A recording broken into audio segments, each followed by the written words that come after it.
ప్రభునందు ప్రియులైన మీకందరికీ యేసుక్రీస్తు ప్రభువారి నామములో శుభవందనాలు తెలియజేస్తూ ఉన్నాం. దైవజనులు బ్రదర్ భక్త సింగ్ గారి పరిచర్యలో నుండి దైవ మర్మములు జూలై 19. సువార్త ప్రకటించుచు సమాధానము చాటించుచు సువర్తమానము ప్రకటించుచు రక్షణ సమాచారము ప్రచురించు వాని పాదములు నీ దేవుడు ఏలుచున్నాడని సియోనుతో చెప్పుచున్న వాని పాదములు పర్వతముల మీద ఎంతో సుందరములై ఉన్నవి.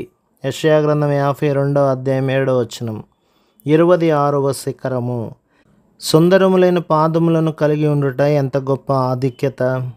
శరీరంలోని అవయవములన్నింటిలో పాదములు సౌందర్యము లేనివై ఉన్నవి. అయితే మన స్నేహితులకును ఇరుగు పొరుగు వారికి రక్షణ వర్తమానం అందించుచున్నప్పుడు సుందరమైన పాదములు మనము పొందగలము. ప్రతి విశ్వాసియు ప్రభువైన యేసుక్రీస్తు యొక్క సాక్షి ఉండవలెను. వాక్యోపదేశకుడుగాను బోధకుడుగాను ఉండుటకై తర్ఫీదును మనము పొందనవసరం లేదు. ఆయన సహాయముతో పలికిన కొద్ది మాటలే కొందరికి రక్షణను తేగలవు. నీకు సుందరమైన పాదములున్నవా? లేనట్లయితే నీకిమ్మని ప్రభువును అడుగుము.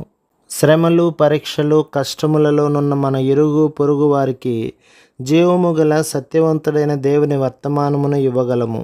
శ్రమలలోనున్న వారి కన్నీళ్లు ఎవరునూ తుడవలేరు. అయితే మనము వారి యొద్దకు వెళ్ళి ప్రభువైన యేసునందు విశ్వాసముంచుము, ఆయనే నీ కన్నీళ్లు తుడుచును. నీవు రోగిగానుంటే ఆయన నిన్ను స్వస్థపరచును. నీవు కోరినది ఆయన నీకిచ్చి నిన్ను కాపాడును అని చెప్పవచ్చును. ఆ రీతిగా అనేకులు యేసుక్రీస్తు ప్రభువునకు పాదములుగా కాగలిగిరి. అక్కరగల ప్రజలందరికీ జీవముగల దేవుని యొక్క వర్తమానములు శక్తితో చెప్పవచ్చును.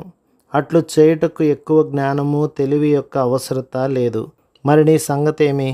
నీవు వికారమైన పాదములు కలిగి ఉన్నావా, లేక సుందరమైన పాదములను కలిగి ఉన్నావా?